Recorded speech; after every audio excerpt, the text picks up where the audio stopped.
La première nuit. Cachette souterraine. 1. Rue de Raccoon City. Les rues sont en feu. Des cris et des gémissements de personnes sont entendus partout. Quelqu'un. Ah, le mur s'écroule. Bruit de pas traînants. Une foule de zombies approche. Éloignez-vous de moi! Ne vous approchez pas! Des coups de fusil retentissent. Des zombies font tomber l'homme. Des bruits de dévoration se font entendre. Le feu dans les rues se propage de plus en plus. L'un des bâtiments s'effondre. Au milieu de l'incendie, on entend des bruits de pas qui se rapprochent. Ils appartiennent à George, 16 ans, et Sally, 15 ans. Attends, George, je peux plus courir. Tu veux devenir la nourriture pour zombies? J'ai plus de force. Y a pas le choix, Sally.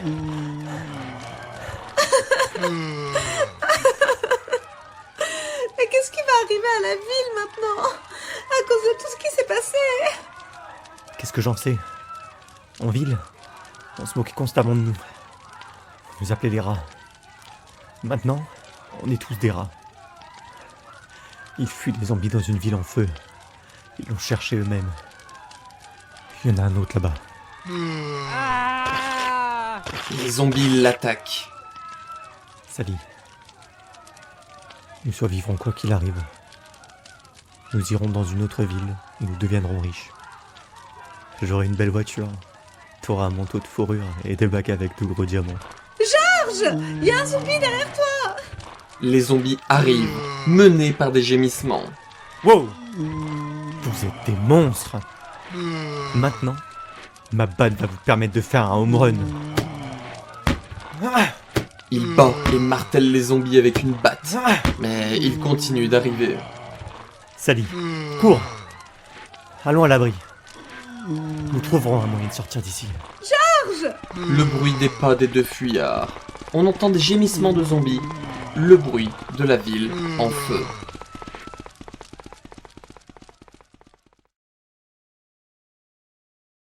Deux.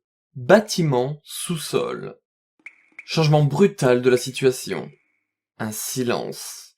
Un petit bruit d'eau qui goutte d'un robinet. Dans la pénombre, Nancy, 16 ans, Ken, 15 ans, et Tom, 8 ans, sont assis. Nancy, Oui? Qu'est-ce que tu veux, Tom? tu dis rien depuis longtemps. Pourquoi? Aucune raison. Je suis juste un peu pensive. À ce moment-là, Ken, qui se trouve près de Tom, prend son petit pain. Hé, Ken, qu'est-ce que tu fais? Repose mon pain. Tu ne l'as toujours pas mangé. Je veux manger. Allez, je veux le manger maintenant. Rends-le-moi. Ne crie pas. Ken pousse Tom. Tom heurte un casier et pleure bruyamment. Soudain, on entend le déclic d'une culasse d'arme à feu. Qu'est-ce que tu fais, Nancy? Ne pointe pas cette arme sur moi. Tu dois rendre le petit pain à Tom. Nous avons divisé les pains et le cola en 3 parts égales. Tu n'avais pas besoin de tout manger rapidement. Nous avons partagé. Bien sûr. J'ai pris celui avec la moisissure. Tom, ne pleure pas tout le temps. Tu es un homme. À ce moment-là, on frappe fort à la porte. Hé, il y a quelqu'un dehors. Nancy, Quelqu'un tire fort sur la poignée de la porte. Y a quelqu'un ici? C'est moi. George. Frangin! Ken court vers la porte et l'ouvre. George et Sally se précipitent à l'intérieur. Et Sally est là aussi. De l'eau. J'ai la gorge sèche. Je suis sur le point de mourir. Le son de l'ouverture d'un robinet d'eau et de l'eau qui coule sous une forte pression. Soudain, Tu ne peux pas boire. Si tu bois l'eau du robinet, tu te transformeras en zombie. Nous avons un cola. Tu peux le boire. Ah, t'es ma sauveuse. ouvre le cola et boit. Bah alors, Nancy et Tom, vous êtes perdus? Pourquoi vous êtes ici? Vous venez de l'Est. Le district de l'Est a brûlé, ainsi que notre abri. C'est notre territoire. Ken, fais-les sortir d'ici. Mais elle a une arme. Quoi? En fait, nous attendions que vous arriviez. La ville grouille de zombies. On ne peut pas s'échapper d'ici tout seul. Mais si nous travaillons ensemble, je pense que nous réussirons. T'as fini avec tes conneries. C'est vrai. Si tu promets que nous nous unirons et que nous nous enfuirons d'ici, je te donnerai mon arme. Vraiment. Ne sois pas dupe, Georges. Elle est très douée pour se jouer de toi. Sans armes, vous ne pouvez pas quitter la ville. Notre ennemi n'est pas seulement les zombies, il y a aussi beaucoup d'autres monstres. Comment le sais-tu? Nancy sort quelque chose de sa poche. Qu'est-ce que c'est? Une disquette ou quelque chose comme ça? Hier, en fuyant les zombies, nous nous sommes cachés près de la rivière. Et nous avons vu un garçon blessé là-bas. Il s'appelait Bobby. Le connaissez-vous? Oui, un orphelin. Il était toujours à l'hôpital de Raccoon. Lorsque nous l'avons approché, il nous a désespérément demandé de prendre cette disquette. Et d'une voix très faible, il a dit « J'ai reçu cette disquette d'un docteur appelé Linda. S'il vous plaît, envoyez-la un journal. Je ne peux pas. » Un journal? Juste après avoir prononcé ces mots, il a immédiatement cessé de respirer. Il était si petit. Et tout comme nous, un enfant sans abri. Et pourtant, il a fait de son mieux pour y arriver avec cette disquette. La rédaction du journal a été touchée par l'incendie. Nous avons donc été dans le bureau le plus proche et nous l'avons ouvert sur un ordinateur. Et? Il est dit que dans cet incident, c'est Umbrella qui est à blâmer. Quoi? Le virus qui a transformé les gens en zombies, les Cerbères, Corbeaux, Hunter, tous ces monstres sont créés par Umbrella Corp. Incroyable. Merde. Ils se présentent comme les sauveurs de la ville alors qu'ils ont eux-mêmes créé ces choses en cachette. La chaise vole sous l'effet d'un puissant coup de pied. À ce moment-là, un étrange bruissement se fait entendre. Eh, quel est ce bruit? Le bruissement se rapproche progressivement. Ça approche. Dans le conduit de ventilation. Nancy? Le son devient de plus en plus fort. L'instant d'après, la grille d'aération se soulève, tombe sur le sol, et une énorme bande de rats fait irruption dans la pièce en poussant de grands glapissements. Attention! S'ils vous mordent, vous vous transformez en zombie. Ah, génial. C'est ce que les gens disent. Ces rats portent une bactérie qui transforme les gens en zombies. Il y en a d'autres. C'est inutile, ils sont beaucoup trop nombreux. Sortez d'ici! Emmenez-nous avec vous. Donne-moi le pistolet! Vite! Sortez d'ici! La porte s'ouvre brusquement. On entend des pas rapides.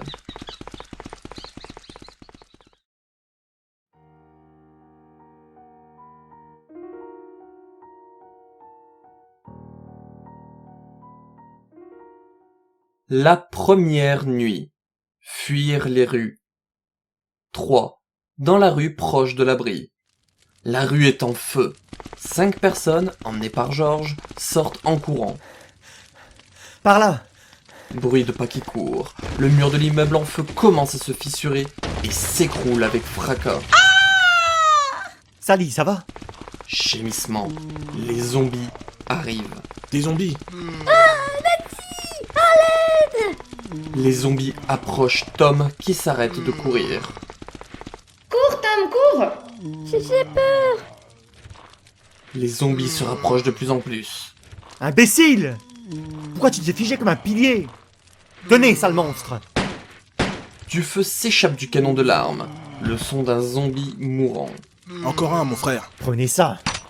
Mais il y a un déclic. Et le pistolet ne tire pas. Plus de balles. Ken! Donne-moi la batte! Tiens, Bruit de coups de batte et d'un zombie qui tombe. Ça va, Tom? Nancy, tu nous as bien eu. Le pistolet n'avait assez de balles que pour 2 tirs. Je viens juste de prendre ce pistolet, je ne savais pas combien il y avait de balles. en plus, on les a gaspillés pour sauver ce petit morveux. Allez, Georges, on va pas laisser ça impuni. Est-ce que tu vas rompre ta promesse? On en a rien à foutre. Allons-y, mon frère. Nous les emmenons avec nous. Ils vont nous ralentir. Une promesse est une promesse. Nous n'avons pas de famille, pas de toit. Et les seules choses que l'on fait sont des petits larcins, vol de voitures et trafic de drogue. Cependant, même les gens comme nous ne manquent pas à leurs promesses. Si nous ne sommes même pas capables de faire cela, nous ne sommes plus des personnes. Nous sommes pires que les zombies. Georges, Mais écoute, je vais te dire maintenant, Nancy. Si tu nous trompes, ou si tu nous trahis, nous t'abandonnerons. j'ai compris. D'accord. Maintenant que nous avons pris notre décision, cherchons une voiture. Nous trouverons une voiture en état de marche et nous quitterons la ville. Dans la rue, les pas du groupe de 5 personnes se font entendre entre le feu et les explosions. Les bruits de pas des zombies s'y mêlent. On entend des gémissements. Ça ressemble à l'enfer. Pour les voitures, on n'a pas de chance. Elles sont renversées ou en feu. Nancy, regarde, il y a une voiture de patrouille. Bruit de pas qui courent. 2 flics sont morts. Les clés sont sur le contact. Mais on ne sait pas si elles fonctionnent ou pas. Regardez leurs mains. L'un d'eux a une arme. D'accord, je la prends. Bon sang, il la tient fermement. Lâche-la! Il parvient à prendre le pistolet. Le bruit de l'ouverture du chargeur. Putain de connerie. Pas une seule balle. Il a ouvert les yeux. Restez calme, s'il vous plaît. De l'eau. Tom, donne-moi ton cola. Attendez, c'est du gaspillage. Il va mourir de toute façon. Exactement. Retirez-le maintenant. Montons dans la voiture et barrons-nous. Non, je ne peux pas faire ça. Tom, viens. Buvez lentement. Oui, c'est ça. Ne vous précipitez pas. Le policier boit. Merci. Attendez, monsieur l'agent. Officier. Le policier gémit et en même temps se calme. Puis, il ne bouge plus. Il est mort, Nancy. Je t'avais bien dit qu'il était inutile de gaspiller notre seul cola. Arrête, Ken. Mais mon frère, Ce sont peut-être des flics, mais ça reste des gens qui meurent. Et tu es insensible. mais... As-tu oublié ce qu'ils nous ont fait? Ils nous ont frappés avec des matraques et ils se sont moqués de nous. En fin de compte, ils ne se souciaient pas de nous et ils nous rabaissaient. Stop. Sortons le corps et montons dans la voiture. Le bruit de la sortie du corps de la voiture. À ce moment-là, on entend le croissement d'un groupe de corbeaux. Nancy, là-bas, il y a des corbeaux. Des corbeaux. Ils sont aussi infectés. Le bruit des ailes battantes en même temps d'une meute de corbeaux est en approche. Ah! Ils s'attaquent! Vite, dans la voiture! On entend le bruit des portes qui claquent. Fermez les fenêtres! Les corbeaux commencent à frapper les fenêtres, à y cogner leur bec. Georges, sors-nous de là, s'il te plaît. Ils tournent la clé dans le commutateur d'allumage, mais la voiture ne démarre pas. Démarre pas. Bruit de verre brisé, des battements d'ailes, La fenêtre est brisée. des battements d'ailes. Des corbeaux s'envolent en direction de la voiture. Il y en a un qui est entré. Soudain, on entend le bruit d'un moteur qui tourne. Elle a démarré. Le véhicule s'éloigne brusquement de son emplacement. Le battement d'ailes du corbeau est supprimé. «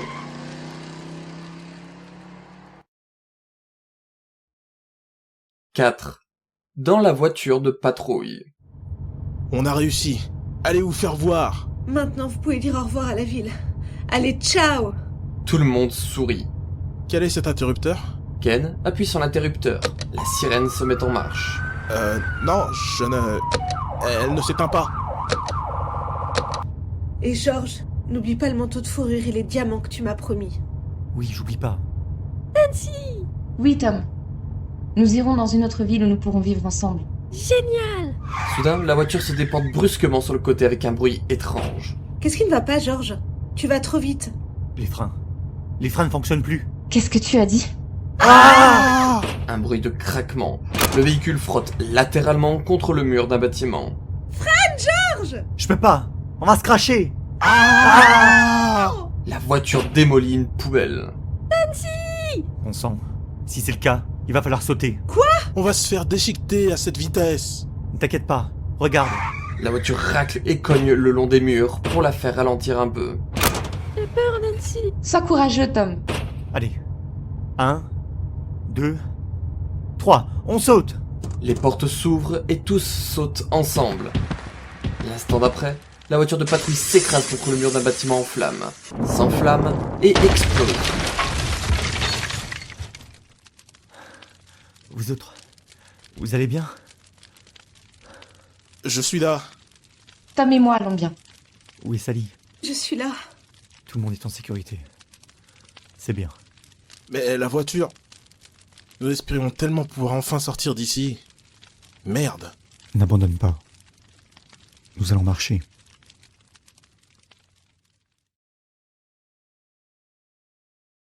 « 5. Dans les rues.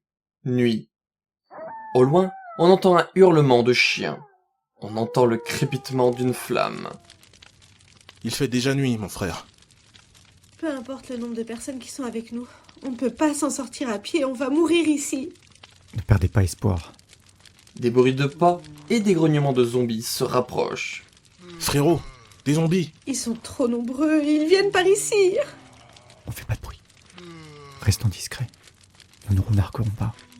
Cachons-nous dans l'ombre et ils passeront. Une grande foule de zombies passe. Eh bien, c'est effrayant. des hommes et des femmes. Tous les habitants se sont transformés en zombies et errent dans la ville. Leur peau se déchire et traîne derrière eux. Leur chair pourrie. Raccoon City est vraiment devenue une ville de zombies. Il n'y a plus personne de vivant à part nous. Si. Le bruit des pas des zombies. Leur nombre augmente progressivement. Des gémissements, le rugissement et les bruits de la ville en flammes.